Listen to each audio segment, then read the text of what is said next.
दोस्तों, जब भी आप घर बनवाते हो तो आप कॉन्ट्रैक्टर को घर बनाने के लिए दे देते हो, ठीक है। तो उसमें क्या होता है कि कुछ ऐसे बातें होते हैं जहाँ पे कॉन्ट्रैक्टर अपना पैसा, समय और जो वर्कर है उनको बचाने के लिए कम करने के लिए आपको उन जगह पे आपका नुकसान करते हैं, ठीक है। वो कौन कौन से पॉइंट हैं जहाँ पे आपको नुकसान करते हैं और नुकसान हो सकता है, वो पॉइंट को हम डिस्कस करेंगे इस वीडियो में। तो प्लीज़ इस वीडियो को लास्ट तक जरूर देखना।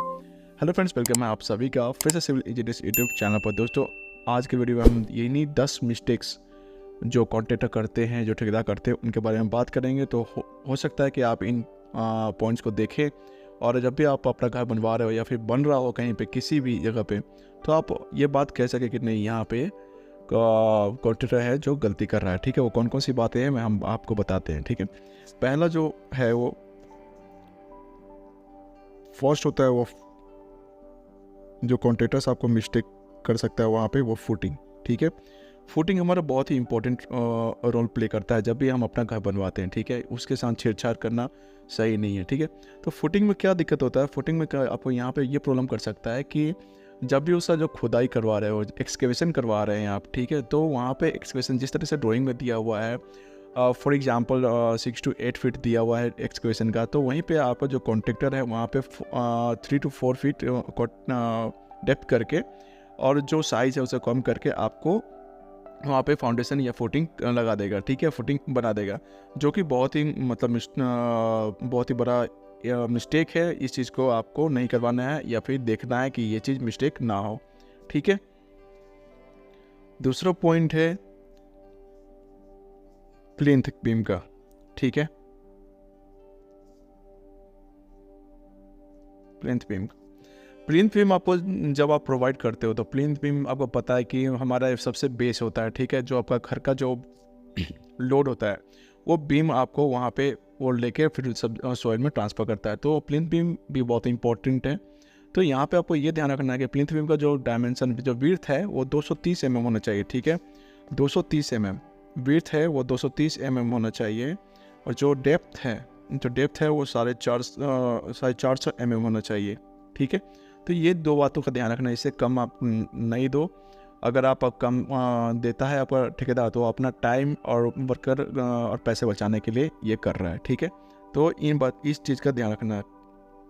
तीसरा पॉइंट है हमारा कॉलम और बीम लैपिंग, ठीक है। कॉलम और बीम लैपिंग, ओके। तो कॉलम और बीम लैपिंग है, तो ये मान के चलो कि आपका ये कॉलम है, यहाँ पे ये स्लैब आ रहा है, ठीक है, ठीक है। यहाँ पे स्लैब आ गया और यहाँ पे आपका ये फाउंडेशन या फिर प्लिंथ बीम जो भी है आपका, यहाँ पे प्लिंथ बीम आ गया, ओके। सो ये कॉलम है, इसके ऊपर फिर से आपका जो दूसरा मल्टी स्टोरी मतलब G+1 बनवा रहे हो, तो आपको जो लैपिंग है दूसरे कॉलम के लिए यहाँ पे नहीं करना है, यहाँ पे ये लैपिंग नहीं करना है, ठीक है, जो कि बहुत गलत है। यहाँ पे आपको लैपिंग नहीं करना, इसके अलावा लैपिंग आपको यहाँ पे करना है बीच में, वो भी अल्टरनेट, ठीक है। अगर 4 लगा रहे हो तो 2 आपको सेम पे होना चाहिए और 2 आपको दूसरी जगह पे होना चाहिए, अल्टरनेट, एक साथ नहीं होना चाहिए लैप।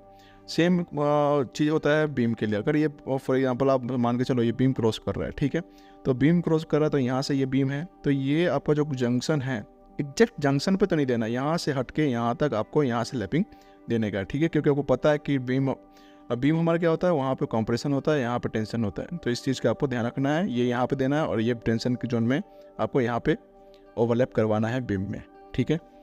चौथा पॉइंट आपका ये है स्लैब थिकनेस, ठीक है। Slab thickness not less than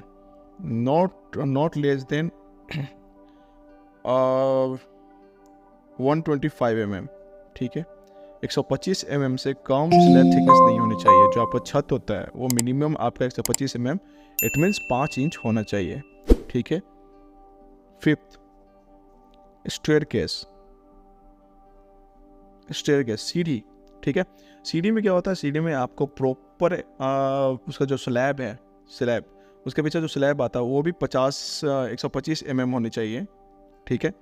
125 mm होनी चाहिए, इससे कम नहीं होनी चाहिए, ठीक है। और दूसरा जो आपका स्टेप आता है वो प्रॉपर मतलब एक कंक्रीट का करवाना है आपको, ना कि ब्रिक वर्क, ठीक है। और जब स्लैब आप ढालते हो, इस तरीके से स्लैब आप जब करते हो तो उसके अंदर स्टील रखने का है। उसके अंदर आपका जो मेन बार है वो 10 का मिनिमम, मेन बार 10 mm पर रखना है और डिस्ट्रीब्यूशन बार 8 mm पर रखना है, ठीक है, मिनिमम। ओके, और कंक्रीटिंग साथ में करना है उन सब का, तो इससे आपका स्टेयरकेस है वो मजबूत रहेगा। छठा, कवर ब्लॉक।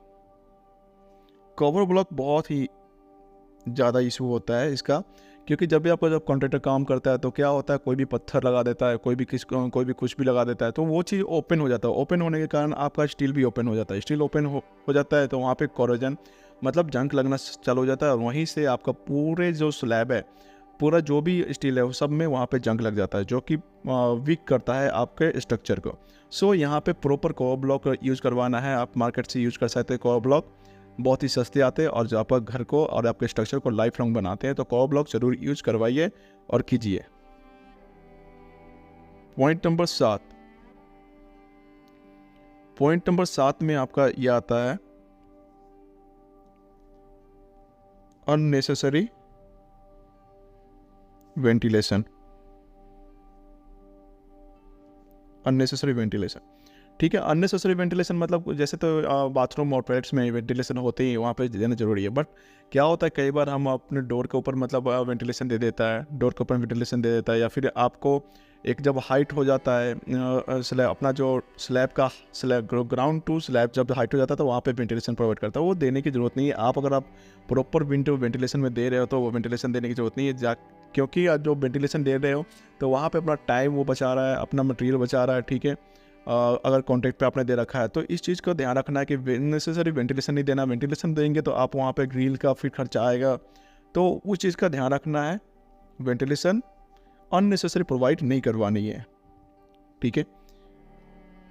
8th पॉइंट और लास्ट पॉइंट, ठीक है, ये मेरे को बहुत ही इंपॉर्टेंट लगा, मेजरमेंट, ठीक है। मेजरमेंट बताना बहुत ज़रूरी है। मेजरमेंट बताना ये ज़रूरी है कि जब भी आपका फाइनल बिल बनता है, जबकि आपको कॉन्ट्रैक्टर फाइनल बिल बना देता है, तो क्या होता है कि वो फीट और इंच में मेजरमेंट करता है, फीट और इंच में मेजरमेंट करता है, लेकिन फीट और इंच दोनों अलग अलग यूनिट हैं, सेम यूनिट नहीं है।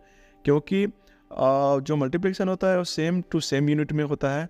अगर फीट है तो फीट से होगा, इंच है तो इंच से होगा। तो इसमें क्या होता है, फॉर एग्जांपल 5 फीट 5 इंच आया, ठीक है, 5 फीट 5 इंच आया, तो उसको वो क्या मेजरमेंट में लिखेगा, 5.5 फीट लिखेगा, जो कि ये गलत है, ठीक है। पहले क्या करना है, आपको 5 इंच को है ना आपको कन्वर्ट करवाना है फीट में।